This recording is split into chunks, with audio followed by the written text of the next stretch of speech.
These are all the little awards I've received through Cowboy Charcoal's Fire and Ice Women's Championship Barbecue Series.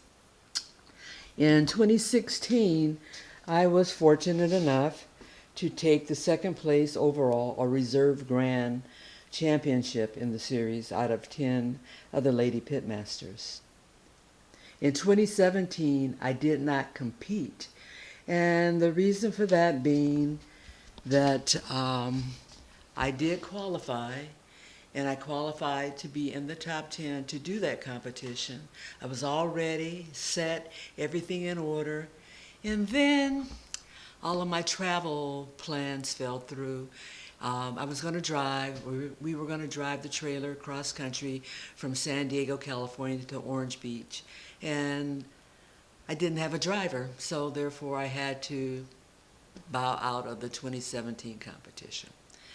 So, beknownst to all through other videos that I've done, I was looking very forward to the 2017 competition, and one of the means that I found to be able to guarantee my placement was to get a hot pass.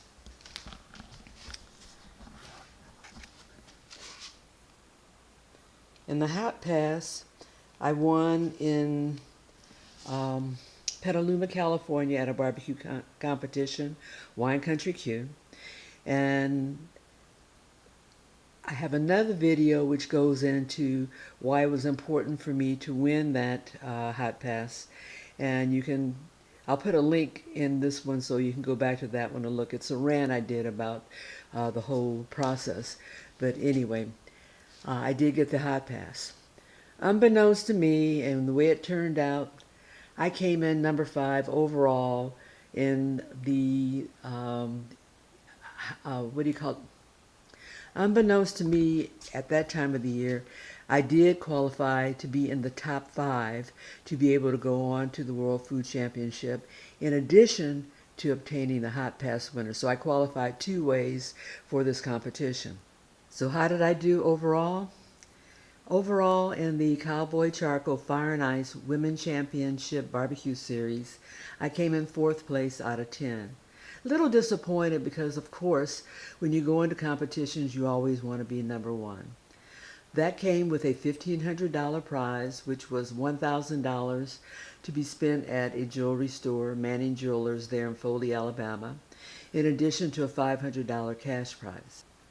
The Fire and Ice Championship is a combination of scores from the WFC's EATS, or EATS, Execution, Appearance, Taste, Barbecue Competition, and a grill-off with the other lady pitmasters on a second day.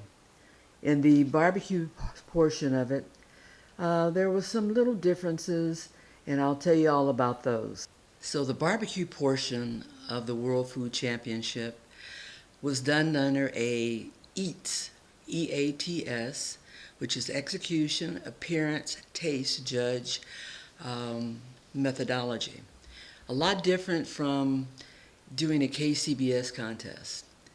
Under the EATS, each competitor was required to turn in a description of what their category is going to be. And the judges, during the judging process, supposedly were going to be given these descriptions, and execution was based upon whether or not you prepared your dish the way that you described it. Then they would base another part of the judging on what does it look like, and the third would be how does it taste. All of these categories were required to be turned in on a platter, and you would have your tray or whatever it is placed on the platter, adorned and dressed and made nice according to the way that you wanted to do it.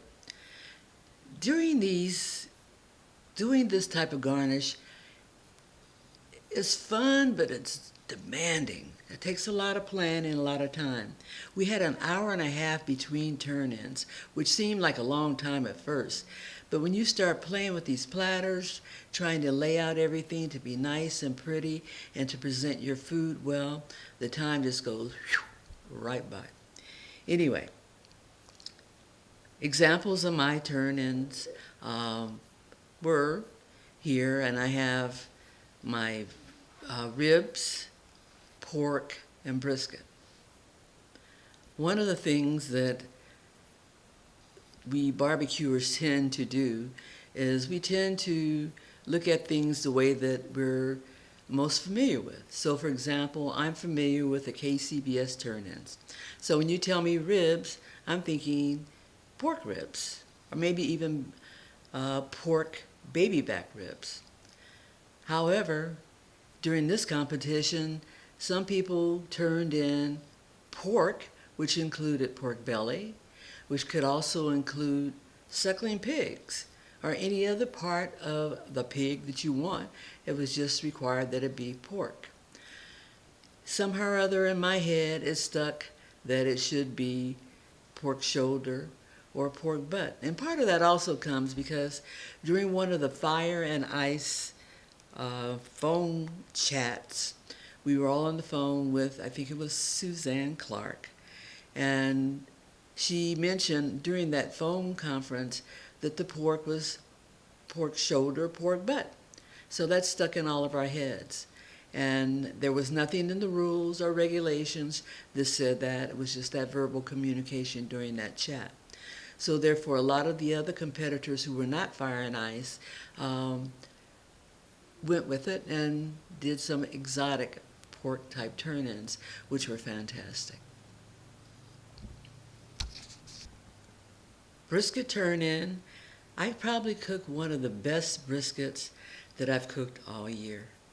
And I'm not just saying that because I'm tooting my horn or anything like that. I've cooked a lot of brisket. I do very well in brisket usually. And after I cut into this brisket, it was like, ooh, lordy, lordy, lordy, this is a winner. Nice, moist, juicy, cut really pretty. It was just a very good brisket, so I was very, very hopeful for it. I plated it, and my plating wasn't the best. Once again, very hard to be creative with a slice of brisket on a little 4x4 plate. But anyway, I went with it, and I based my presentation on that the judges would go along with the meat.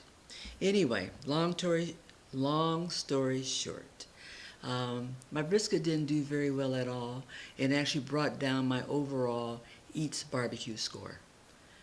Oh well, lessons learned. Lady Pitmaster Grill-Off. In 2016, I turned in a rack of lamb with a mint parsley chimichurri sauce, and it scored very well. So therefore I decided this year that maybe I'd change up, maybe I wouldn't. I invited some friends over, and I went with 3 categories of meats that I thought I might do. One of them being a tri-tip, second one being shrimp and grits, and the third being the rack of lamb again. All of my guests loved all 3, but they loved the most the rack of lamb, so I went with it again. The shrimp and grits was very good, but one of the considerations for it was that the protein would have been the shrimp. However, the grits were the most tasty part of the meal, and so therefore in judging, would the judges take off because the grits were more a garnish or a placement for the shrimp? Anyway, I went with the rack of lamb. I cooked the rack of lamb at the Grill-Off, and I had what I thought was a very, very good presentation. In addition, a very good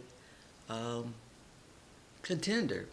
There was one other Lady Pitmaster who also cooked lamb, and I must admit hers was prettier, but I guarantee you mine tastes better. Anyway, in the Grill-Off, I did very well. I think I came in second overall in that Grill-Off next to her rack of lamb. And that actually brought my score up from the barbecue portion, which I didn't mention before, but I believe in the barbecue portion, out of all the lady grill masters, I was sort of like in like 7th or 8th place. However, the grill off with the rack of lamb brought me up to 4th place. All I needed was a couple more points, and I could have beat out and gotten that 1st place. Water under the bridge again, and I know next time.